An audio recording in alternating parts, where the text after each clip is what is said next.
Welcome to the Cabral Concept, where board-certified naturopath and integrative health practitioner Dr. Stephen Cabral shares how he was diagnosed at the age of 17 with a life-altering illness and given no hope for recovery. It was only after studying and traveling all over the world did he discover how to combine ancient Ayurvedic healing practices with state-of-the-art naturopathic and functional medicine to fully rebalance the body and re-energize it with life. It's time to discover how to get well, lose weight, and finally feel alive again. And now, here's your host, Dr. Stephen Cabral.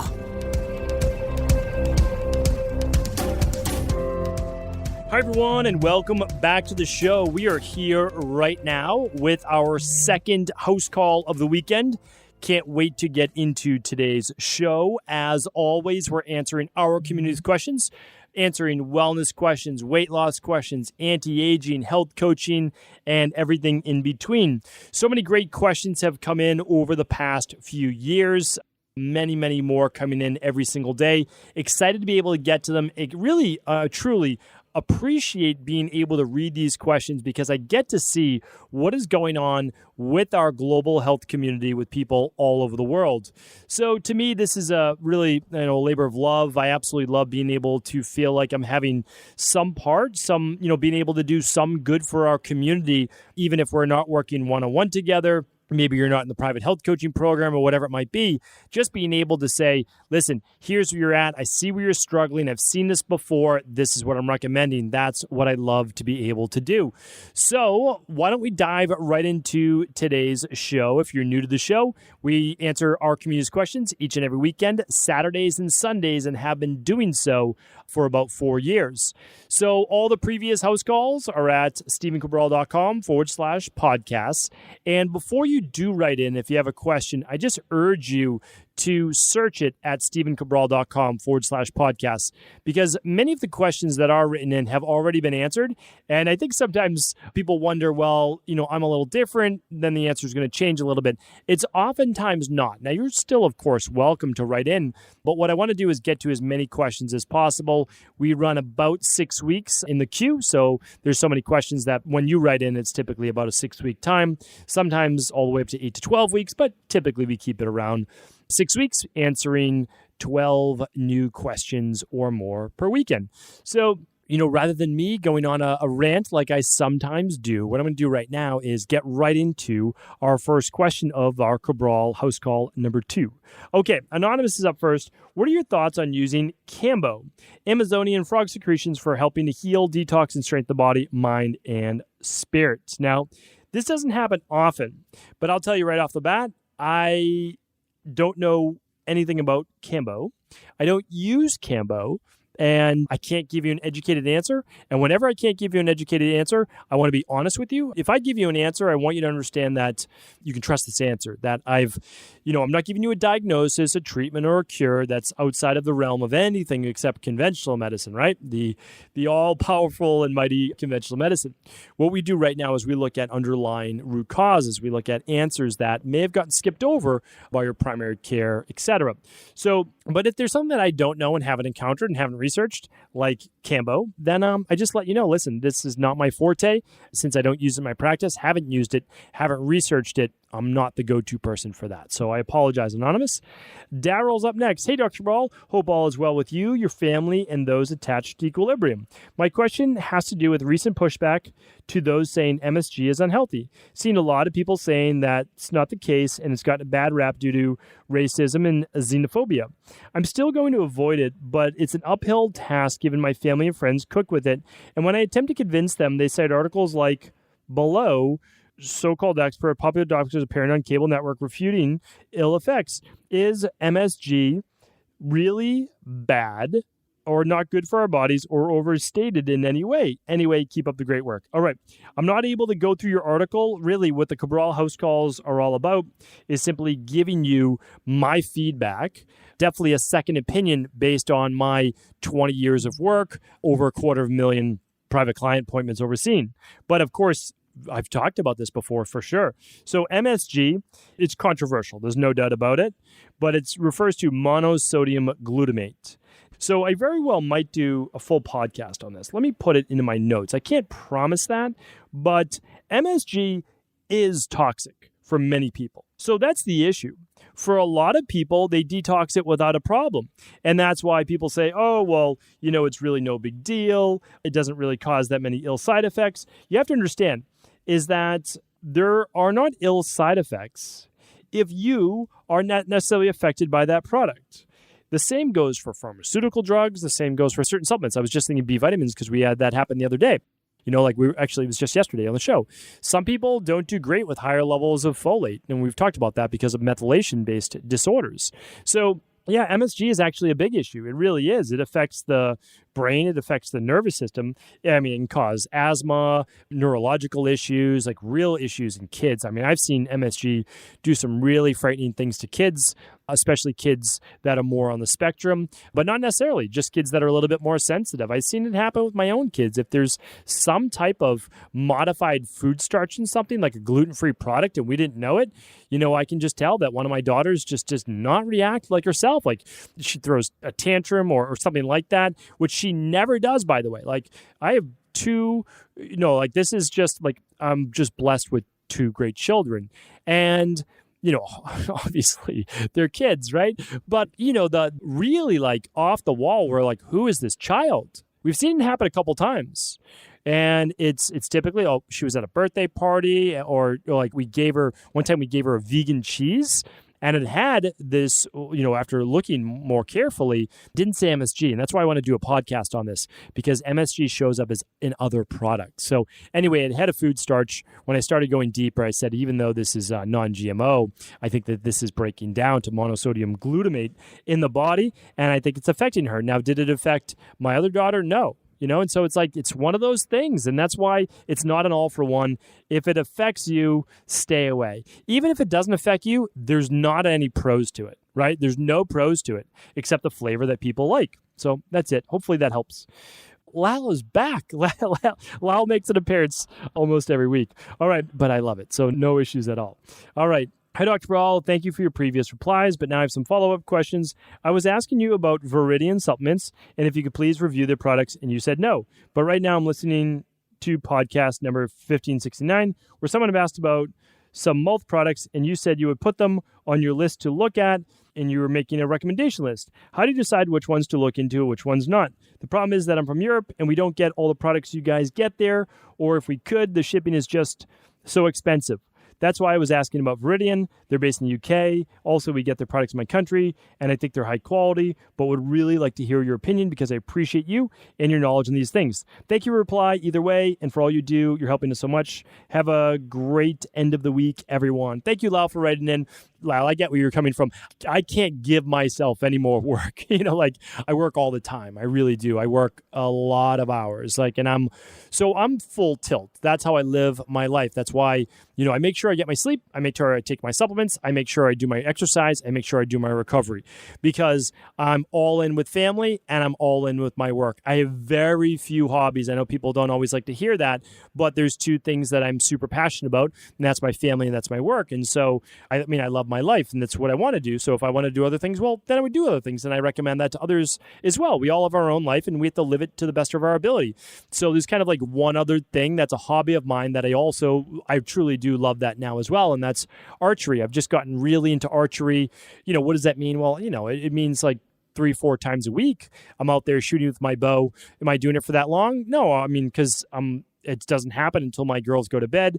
And then it's like sneaking out for 20 minutes to shoot before my wife and I hang out. So, but it's one of those things that I enjoy. So if you listen to my previous Monday podcast, and I hope that you did, it's really about living a life of no regrets. I'm doing all the things that I would regret if I didn't do. Now, archery is not a regret if I didn't do it for sure. I find it to be a meditative process. I don't want to get into it right now. I might talk about it more in the future. I have my research. Right now, I'm writing so much. A lot of people say, well, what are you writing? I'm just created the entire IHP mastery course. So this is only offered to people that have graduated from IHP level 1 or level 2. It's a 6-month course, so it's a lot of work. It's unbelievable. It's amazing. We love it. I can't even tell you the number of hours, but it's about 100 hours. So it's a lot of work. And again, it's a labor of love. I love it.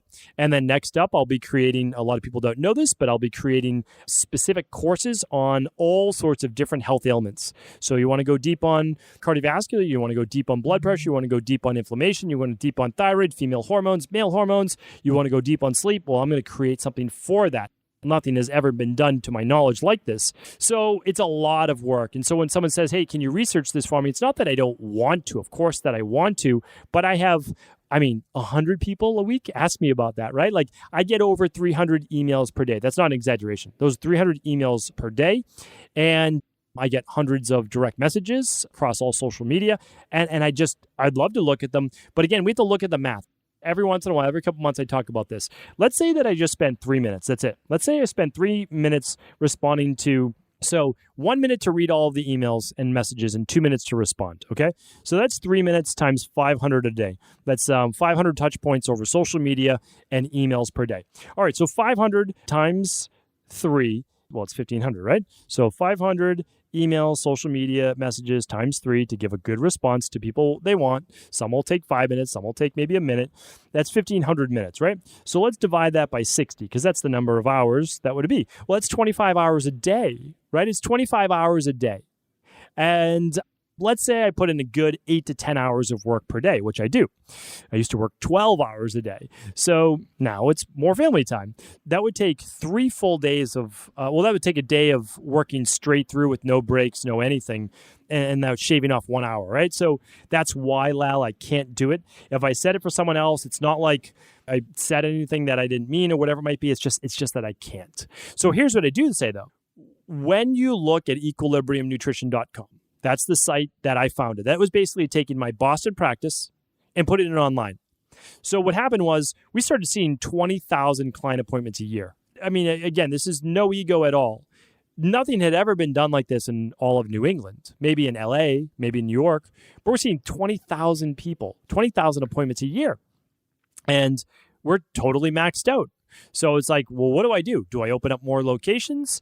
And I just didn't want that. It wasn't who I was. I love to teach. That would be more management. I would have to oversee just tons of practitioners. Nothing wrong with that. It's just, again, we have to live our best life. That's it. And that wasn't my best life. So I said, you know what? I'm going to start teaching this on a podcast completely for free. Because I'm not like I'm looking to say, oh, I need to work with more people. That's not it. I love working with people, but I'm not doing this to work with more people. I'm doing this to truly spread the information that I know works. I mean, we've overseen 250,000 client appointments. Again, no ego. We know it works. Anybody who's ever worked with or overseen 250,000 appointments, you can't be bad at what you do. Like, you have to be doing something right because it's all word of mouth and whatever it might be. So I just wanted to share that. I know this is a giant rant, but then I put all of my protocols and all of the labs that we did in our Boston private practice now online at equilibriumnutrition.com. So people can get the same care anywhere in the world. We just do it over the internet, virtually, right? Through a HIPAA-compliant app. Yeah, and it's great. So there we have it. So if you want to look, though, at a comparable product, it's actually pretty simple, Lal. You literally just go to equilibriumnutrition.com, check out what's in the B vitamin that I formulated. Check in what's in the multivitamin that I formulated. Check in what's in my daily thyroid support that I formulated. These are products that I formulated and all based on science and nutritional science and biochemistry. So then you can compare. And if you have a product in Europe like that, then it's probably a pretty great product, right? So that's it. And we do independent testing as well so that we know what's in there is in there. I know that was a long answer, but hopefully that helps. Lily's up next. Dear Dr. Cabral, as you are my favorite doctor to listen to, I wanted to ask you for a second opinion. My naturopathic doctor recently did a very extensive stool test. We did it because I've been pretty bad bloating and gas issues after eating pretty much any meal for years. The results came back negative for the main suspects: yeast overgrowth, H. pylori, leaky gut, and so on. She did find very high values for blasto and Dientamoeba fragilis species. Those are both parasites, by the way, for anyone who didn't know that. And also very low values for the main resident flora colonies. Do you think my gut issues and low numbers of good bacteria are connected to those two parasites, or should I do more research, like food sensitivity? And which products from your Equilibrium line would you recommend to treat those two issues? Thanks so much in advance. Well, Lily, thank you so much for writing in. Happy to help with this. Remember, we don't treat anything. We don't cure anything. We don't diagnose anything. We work on underlying root cause imbalances. Now, this is why it's so important. And again, run your labs through whoever you'd like, but I can't recommend them enough running them through Equilibrium Nutrition because it's our team, or the integrative health practitioners. And here's why. Lab test numbers are not the end-all be-all. You use the patient or wellness client story along with the numbers. You might have shown lower levels of bacteria.